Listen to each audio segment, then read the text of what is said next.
What's your most painful memory? Came home at 14 and heard what sounded like a wild animal screaming in my basement. Found it was my nana on the floor screaming and crying in pain. She had cancer all through her body and I don't know if it hit her and made her fall or if she fell and we discovered it as a result. But either way she had a shattered hip and other things broken. She was in so much pain I don't think she could even see or hear me. She didn't react and God knows how long she'd been that way. I called 911 and then I just hugged her till they got there. Probably being threatened at knife point by my older sibling. We were both kids. And of course when we were left home alone the oldest is in charge, which meant I had to be very quiet, stay in my room, and not move, or else the undiagnosed mentally ill preteen I was unfortunately forced to cohabitate with would hear me and walk past my doorless bedroom door frame while carrying a kitchen knife and glaring at me. Kids are absolutely ducking terrifying to me now. My sister chased me through the house with a sword once. The sword my parents let her buy. She was 15. I was 12. Finding my friend hanging from the ceiling in our school bathrooms. We were only 14. I'm really sorry. I lost someone to suicide in the bathroom at school as well. I was 13 and he was 14. My own kids are now older than he ever got to be. My childhood. People often wonder why I hate Mother's Day and Father's Day. The most painful one. Repeatedly being kicked in the groin by my mother and sister until one of my testicles ruptured. Still ongoing pain, since I have to stab a giant needle into my leg every week to replace the testosterone I don't make, and I can't have kids because of it. When I was in 2nd grade, I had a gym session in which I had to be in a human pyramid. In the session, I was asked to stand at the bottom row holding other guys on my shoulders and back. As I was in the bottom row, I figured out if I wanted a break, the whole team could not practice. So I drank a lot of water and filled my stomach. All the bending and standing put a lot of pressure on my bladder. The coach said we will get a break in 10 minutes. So I was holding it in. Then, we got into formation. And suddenly, I couldn't control it. I asked the coach to be excused. But since I was in the bottom row, and the break was near, he wouldn't let me, and told me to hold it in. After 30 secs, I just could not hold it. Then, I had this awesome idea, if I'll let it out bit by bit, my shorts won't be wet, no one will notice, and by break I can run in, and let the rest out. Brilliant, right? But my bladder didn't think so. After I let a few drops out, I hold my bladder, and just after a few seconds it burst open automatically. I tried to control it, but I couldn't. The guys on top rows jumped down and ran away from me watching this, and formed a circle around me, watching me with disgust. Ancient social distancing. It doesn't stop there. This was my longest piss, lasting nearly a minute, and the whole time, nearly 30 guys and a gym teacher were watching this. Got very famous in school by this. TL. Doctor thought I took one for the team, but ended up wetting myself in front of a whole group of students, and it scarred me forever. Are you suggesting you were asked as 2nd graders to hold a human pyramid for 10 minutes? Why? That's some labor work camp bullshit. When I was 10 years old I sat my mother down and said to her that if she didn't quit doing drugs I didn't want to see her anymore, and she just agreed and chose drugs over me. Had the same situation with a girlfriend I really loved when I was 19 too. That was pretty shitty as well. How did it turn out? She tried to contact me over the years, and we met like once or twice at my grandmother's, but I didn't want to see her. A few years ago she got clean and now we are trying to build a relationship, but it is pretty awkward for me. I never saw the GF again. Packing my bags after an argument at home. Sneaking out in the middle of the night thinking they'd go looking for 12-year-old me when they found out the next morning.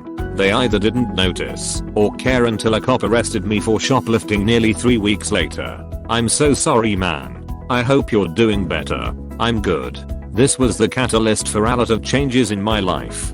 Darkest moment that started a journey to a lot better things. Sister dying really slowly of cancer at 23, leaving behind 2 small children that didn't get to see how awesome of a person she was. That one is probably the one that stuck to me the hardest. My earliest one. Watching my mom's ex-husband beat her around the kitchen, at least breaking her nose in the process. Earliest memory is the first time I was exposed to domestic violence, but wouldn't be the last. Mom did divorce him after less than a year though.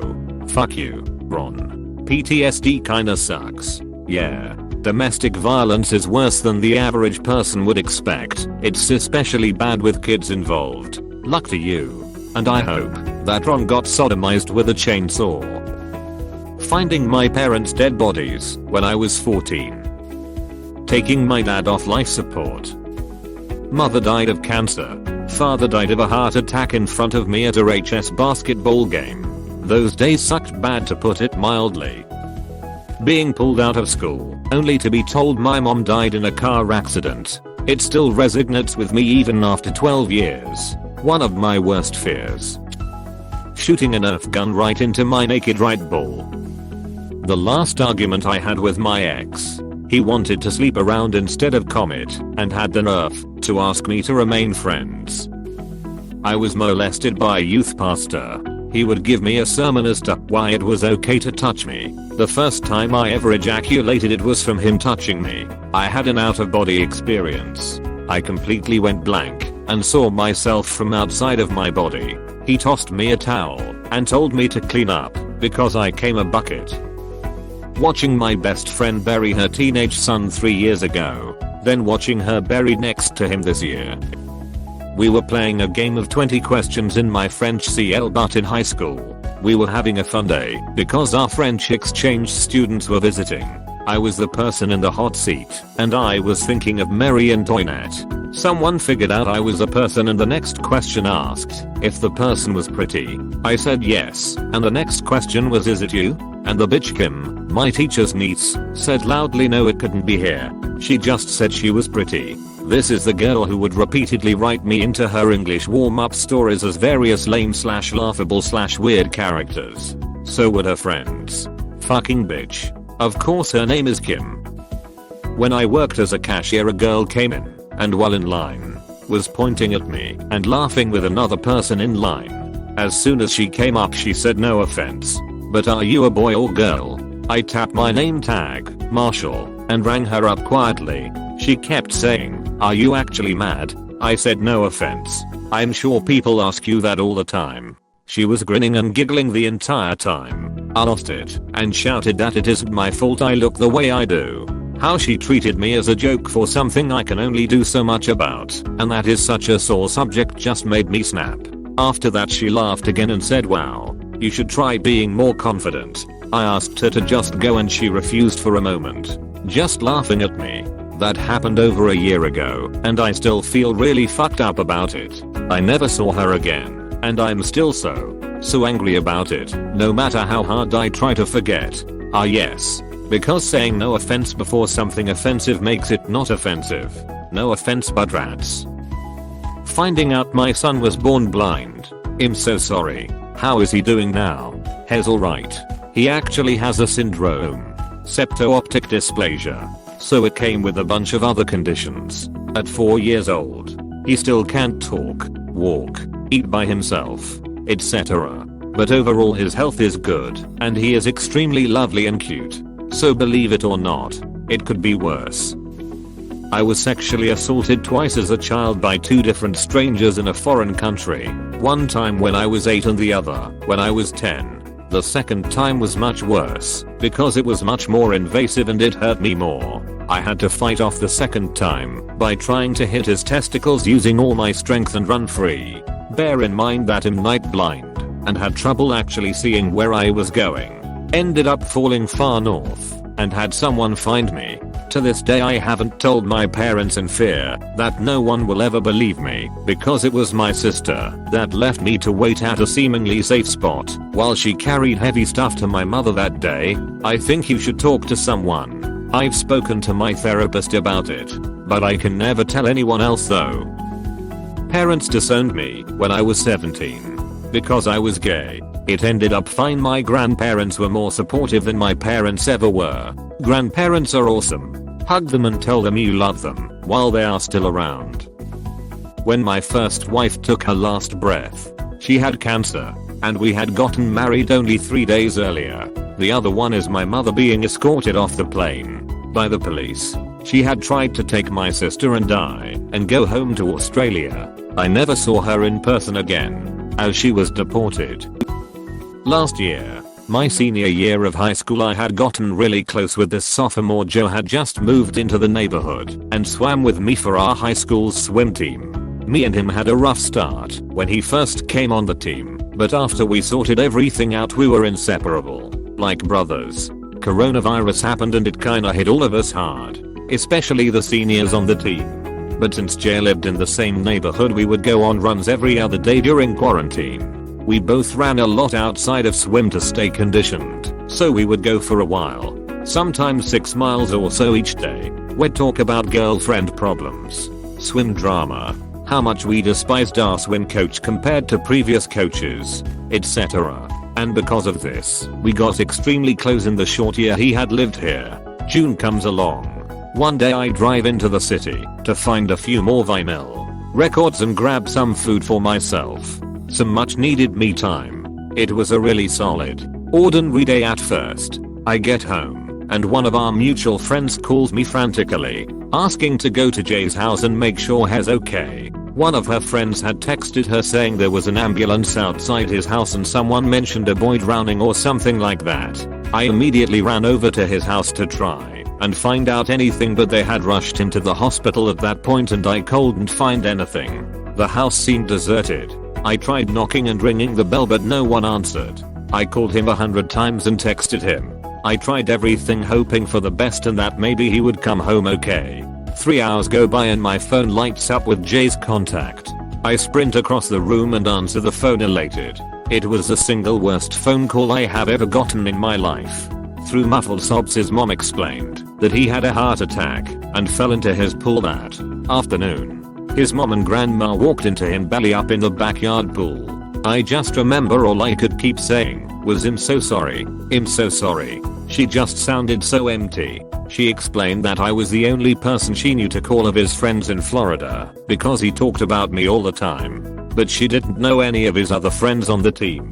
She tasked me with letting everyone on the team know and to make sure no one posts anything right away. I then spent the next 3 hours after that call keeping myself together and calling each individual team member that I had a phone number for, combating disbelief and people who thought I was joking, and this was one of me and Jay's pranks again.